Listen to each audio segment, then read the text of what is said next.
the safety zone, right? Yes. Yes. So how do you get out of that safety zone into the point of saying, I'm going to empower myself. I'm going to be self-empowered, and I'm going to take that leap of faith, if you will, to do something different.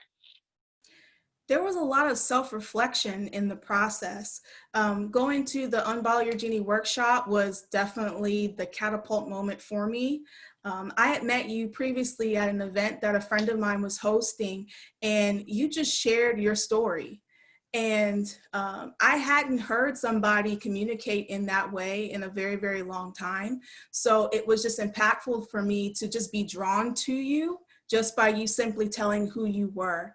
And it just reminded me about how important it is to just take time to get to know people and to hear who they are, because then once you see what they do, it makes so much more sense as to how they have the talent for this and how they have the gifting for that, because you see and understand who they are as a person. So going to the Unbottle Your Genie workshop, there was so much time for self-reflection. Who are you? How do you show up in the world? How do you see yourself? How do others perceive you? And there was an activity that you did that was so amazing. It was very simple with the Post-it. I don't want to give too much away because I Sure. know that's, Oh it no, was. it's fine. It's fine. Oh, okay. Yeah. So with the activity, we had a simple Post-it note, and you had us go around to the group. And these were mostly strangers. There was a couple people that I knew there, but mostly everybody in the room were strangers. We didn't know each other at all.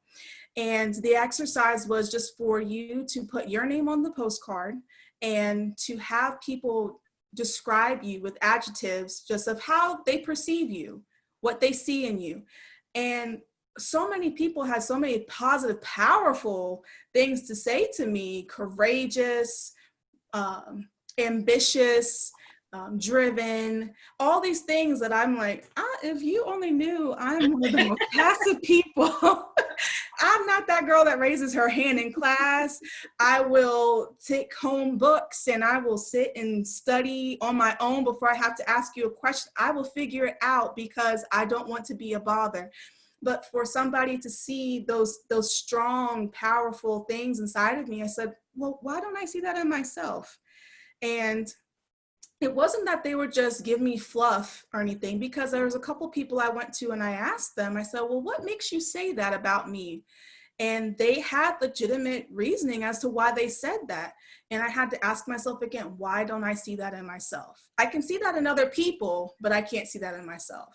So self-reflection, really taking time to see who I was and to be okay with who I was that pivotal moment for me.